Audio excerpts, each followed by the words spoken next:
우리가 살고 있는 시대는 굉장히 급격하게 빠르게 흘러가고 있습니다. 특히 우리는 느끼지 못하지만 4차 산업혁명이라는 그 시대에 살고 있기에 상당히 어렵습니다. 그래서 무한 경쟁 시대에 산다, 이 얘기를 하고 있어요. 이 무한 경쟁 시대가 좋은 것 같지만 사람이 살아가는 게 굉장히 피곤하게 만듭니다. 그래서 그 피곤함은 스트레스로 이어지고 있습니다.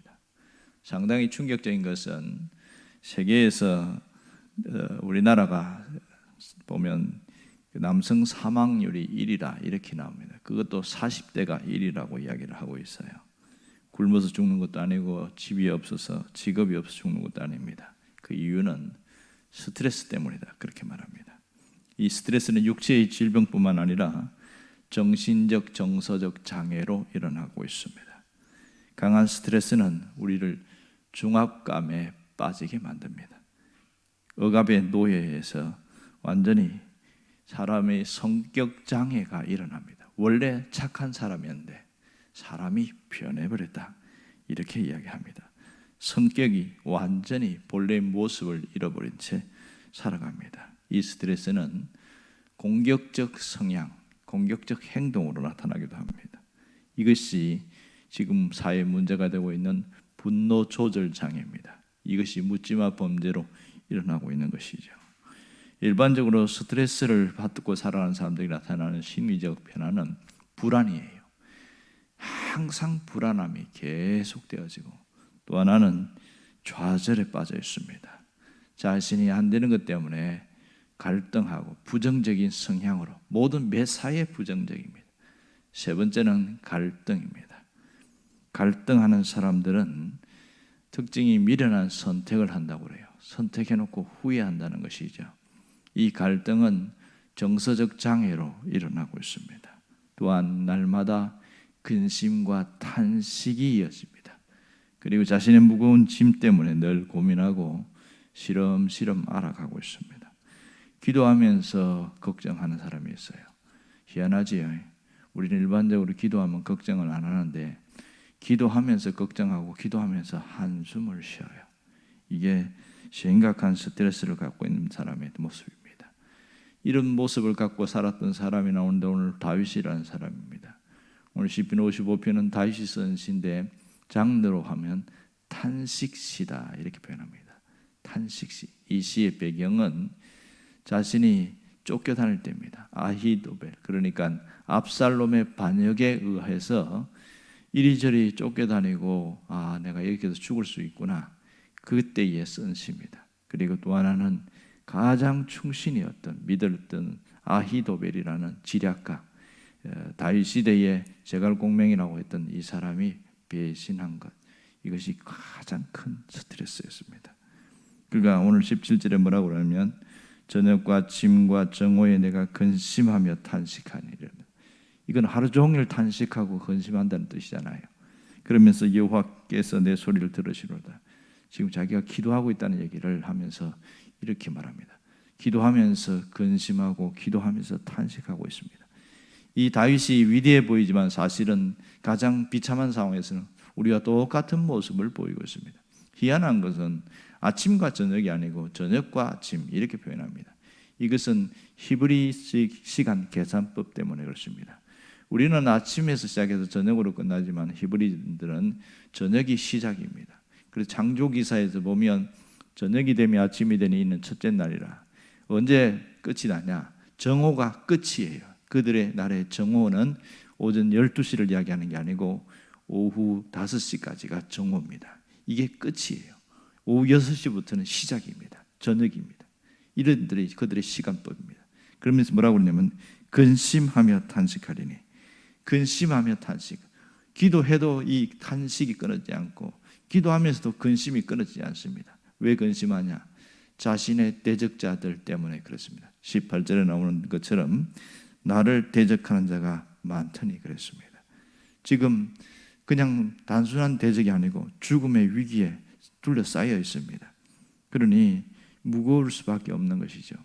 그는 지금부터 늘 갖고 있었던 부분에서 자신의 왕으로서의 수많은 부담과 짐이 있습니다.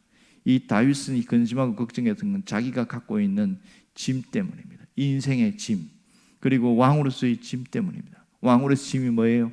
책임감이죠.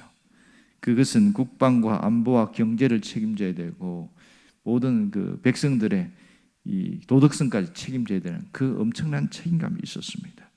그리고 또 하나는 죄책감의 짐이 있었습니다. 그는 자신의 잘못으로 인해서 나타나는 자기 스스로를 용서할 수 없는 사건, 바세바 사건, 그 죄책감이 자신을 짓누르고 있었습니다. 이것이 압살롬의 반역으로 그것이 드러나고 있었기 때문에 고통당하고 있는 겁니다. 압살롬과 싸울 수 있었지만 자식의 아버지와 전쟁할 수 없다. 그래서 울면서 저 기드론 시내를 지나서 광야에서 이렇게 헤매고 시름시름 아파가면서 그러면서 근심과 걱정에 쌓여 있는 거예요. 세 번째 짐은 배신입니다. 이것은 심리적인 짐이었습니다. 아히도벨의 배신은 정말 그에게 너무나 큰 충격을 주었습니다. 그래서 더 희한한 것은 오늘 본문을 앞에 보면 이런 이야기가 나와요. 다윗을 문병을 와요. 신하들이 문병을 와갖고 앞에서는 아이고 어떻게 빨리 일어나셔야 됩니다. 회복해야 됩니다. 이렇게 이야기해요. 그리고 돌아갑니다. 돌아가서 이 압살롬에게 하는 말이 우리가 가만히 둬도 될 것 같습니다. 저렇게 아파 보니까 굳이 우리가 전쟁 안 해도 가만히 두면 병으로 죽을 것 같습니다. 그 얘기를 해요. 그 얘기가 또 들려오는 거예요. 너무 마음이 아픈 것이죠. 그러니까 나를 문병 왔는데 그것이 오히려 죽이러 왔다는 것을 나중에 알게 되니까 배신의 고통이 너무 큰 거죠. 이럴 때에 오늘 20절에 나오는 것처럼 그 언약을 배반하였도다. 백성 그들 신하들이 자신을 배반했던 이야기입니다. 21절에 보면 그들이 앞에서는 우유 기름보다 미끄러워도 그러죠. 아주 좋은 말을 했는데 그 마음은 전쟁이고 그의 말은 기름보다 유하여도 실상은 뽑힌 칼이다. 앞에서는 아첨하고 빨리 일어나셔야 됩니다. 그러다가 뒤에서는 칼을 갖고 왔고 죽이려고 했던 그런 마음을 이렇게 시적으로 표현한 것이죠. 다윗은 이 문제를 어떻게 해결했습니까? 놀라운 것은 그가 해결을 하는데 자기가 하나님 앞에 나아가면서 일어나는 모습이 나옵니다.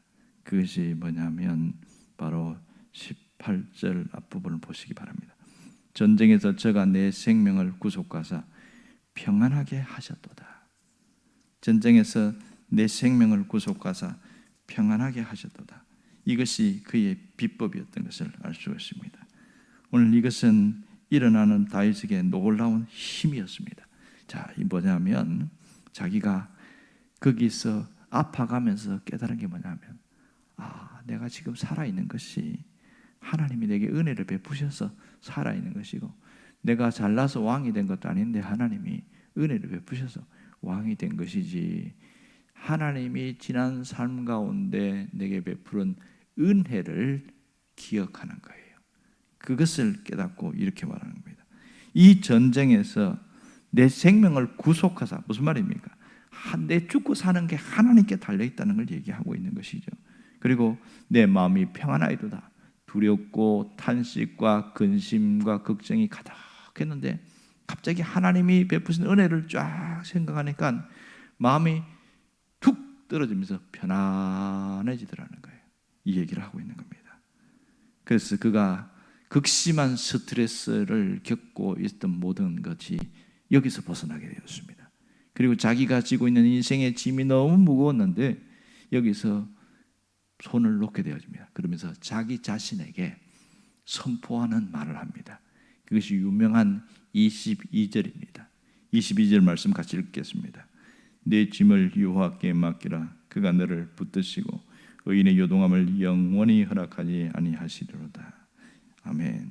이 말은 다윗이 다른 사람에게 하는 말이 아니고 자기 자신에게 하는 말입니다. 이것을 객관화시켜서 내 짐이 아니고 너의 짐이라고 그랬습니다. 내 짐을 여호와께 맡기라. 우리식으로 표현하면 거울 앞에 있는 자신의 모습을 보면서 거울 앞에 손을 내밀면서 너 하나님께 짐을 맡겨야 돼. 그러면 하나님은 의인의 요동함을 영원히 요동함 허락하지 않을 것이야. 그리고 하나님이 너를 붙들 거야. 이렇게 선포하는 거예요. 이게 굉장히 중요한 부분입니다. 그는 자신이 깨달아서 내가 하나님의 은혜로 살아왔구나. 여기에서 더 이상 스트레스를 멈추었기는 했지만 일어날 수 있는 유일한 비결은 여기에 있습니다. 내 짐을 여호와께 맡겨버리라. 스스로에게 선포했던 것이죠. 이 점이 굉장히 중요한 겁니다. 그는 자기의 길을 버리고 하나님의 길을 선택했습니다. 내 방법을 버리고 하나님의 방법을 선택했습니다. 내 뜻을 버리고 하나님의 말씀에 순종하기로 결단한 것이죠. 이것이 바로 내 짐을 여호와께 맡겨버리라 이겁니다. 놀라운 선포이죠. 오늘 여기서 알 수 있는 것은 하나님께서는 우리가 맡길 때에 반드시 해결해 주신다는 사실입니다. 다윗의 후의 결과를 보면 극적인 해결들이 일어납니다. 우리가 아무리 사방에 둘러싸여 있어도, 사람에 둘러싸여 있고 물질로 둘러싸여 있고 질병으로 둘러싸여 있어도 하나님께 맡기고 나아가는 사람에게 하나님이 해결한다는 사실이 있지 않기를 바랍니다. 놀라운 것은 하나님은 맡기는 만큼 해결해 준다는 사실이에요. 하나님은 맡기는 만큼 해결해 줍니다. 왜요? 하나님은 인격적인 분이기 때문에 우리 이것이 영적인 비밀을 알아야 합니다. 문제는 우리입니다. 우리가 맡긴다고 얘기를 해요. 하나님 맡깁니다. 어느 정도 신앙이 있는 사람들은 그 기도를 많이 합니다. 그런데 맡겼는데 살아가는 모습 보면 하나도 안 맡긴 것처럼 살아가요. 희한하지요. 분명히 기도할 때 하나님 맡깁니다 이렇게 이야기했어요.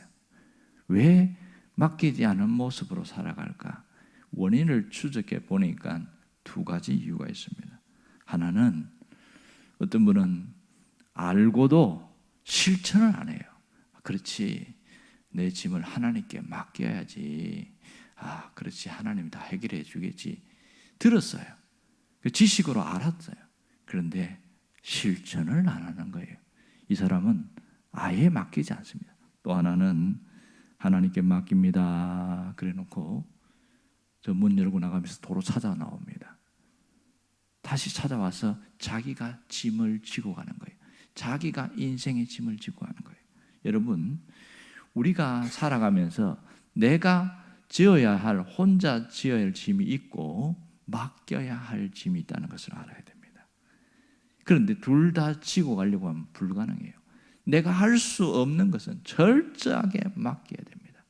철저하게 맡기는 것. 이것은 훈련을 통해서 가능합니다. 매일 맡기고 매일 맡기는 반복과 훈련을 통해서 가능한 일이죠. 기도할 때 내 짐을 맡깁니다 하면서 나가는데 딱 걸어가면서 차에 타면서 한숨 쉬고 걱정부터 합니다. 어떻게 해결하지? 분명히 기도는 하나님께서 해결할 줄 믿습니다 이러고 하는데 어떻게 해결하지? 그렇게 또 고민합니다. 이게 우리의 모습이에요. 그러니까 살아가는 모습은 전혀 맡기지 않은 사람처럼 살아갑니다. 그래서 믿음이 중요한 거예요. 맡기는 거 그냥 되는 거 아니거든요. 믿음으로 맡겨야 되지 그냥 되는 게 아니란 말입니다. 여러분, 믿음으로 사는 사람은 철저하게 맡기면서 살아가는 사람입니다. 맡기는 사람이 이게 맡겼는지 안 맡겼는지 어떻게 알 수 있어요? 마음이 불안함이 떠나가고 편안해지는 거죠. 편안해지는 거예요. 마음에 낙심과 좌절이 왔다가 다시 한번 일어나려고 합니다. 소망을 갖고 일어나는 겁니다. 그러면 여러분, 우리가 해야 될 일은 뭐예요? 맡겼으면 다시 찾아오지 않기를 바랍니다. 사도 바울이 이것을 갖고 유명한 얘기했죠. 빌립보서 4장 6절 7절에 뭐라고 그래요? 아무것도 염려하지 말고, 구약으로 표현하면 내 짐을 여호와께 맡겨버리라 그 뜻이죠. 아무것도 염려하지 말고 오직 이 모든 일에 기도와 간구로 너희 구할 것을 하나님께 아뢰라. 그리하면 모든 지각에 뛰어난 하나님의 평강이 그리스도 예수 안에서 너희 마음과 생각을 지키시리라. 염려와 걱정이 있어요. 그런데 이것을 맡기면 우리에게 평강을 주신다 그랬어요. 하나님이 우리의 마음과 생각을 지켜주신다고 했습니다. 여러분, 다시 찾아오지 않는 비결이 뭔지 아세요? 어떤 분이 비법을 이야기해 주는데, 내가 염려와 근심하면서 맡겨버립니다 하는데 다시 찾아오는 비법이 있습니다. 그래요. 뭐예요? 이랬더니 그것은 감사 기도입니다. 이러더라고요. 우리는 감사할 일이 있을 때 감사 기도하는데 그것은 초보 수준이라는 거예요. 진짜 감사는 철저하게 계속 감사를 하는 것은 이 염려와 근심을 있을 때에 감사하는 사람이에요. 그러면 맡겼잖아요. 안 찾아오게 된다는 거예요. 자신의 경험을 통해서, 실제 임상을 통해서 이야기하는 겁니다. 해보니까 감사하는 사람은 염려 근심을 안 하는 겁니다. 이게 놀라운 비결입니다. 기억하시기 바랍니다. 하나님은 내 인생의 주인이십니다. 내가 맡길 때에 내 짐을 책임져 주십니다. 우리가 이 비법을 모르고 하나님 왜 내 문제를 해결해 주지 않습니까? 왜 이렇습니까? 이렇게 얘기하는데 그것은 맡기지 않아서 그렇습니다. 맡겼다가 도로 찾아와서 그런 거예요. 하나님은 맡긴 만큼만 책임진다는 사실을 잊지 않아야 됩니다. 그렇다면 모든 짐을 맡길 수 있기를 바랍니다. 어떤 것이라도 하나님의 어깨에 짐을 지워드리면 내가 갖고 오지 않아야 됩니다. 더 이상 내가 짊어지지 않아야 됩니다. 우리가 오늘 맡겼다는 증거가 뭐냐? 다윗처럼 하는 거죠. 이 다윗이 엄청난 인생의 짐을 맡겼는데 자기 자신에게 선포했습니다. 내 짐을 여호와께 맡겨라. 우리 집으로 하면 거울 앞에 그 얘기를 한 거예요. 우리가 이 기도가 필요합니다. 하나님, 내 짐을 맡깁니다. 내 짐을 맡깁니다. 하나님이 나를 붙드심을 믿습니다. 그러면서 나아가는 것, 이것이 이길 수 있는 비결입니다. 하나님께 맡긴 사람은 놀라운 변화가 있습니다. 여러분 오늘 하루도 맡기면서 살아갈 수 있기를 주의 이름으로 축원합니다. 기도하겠습니다.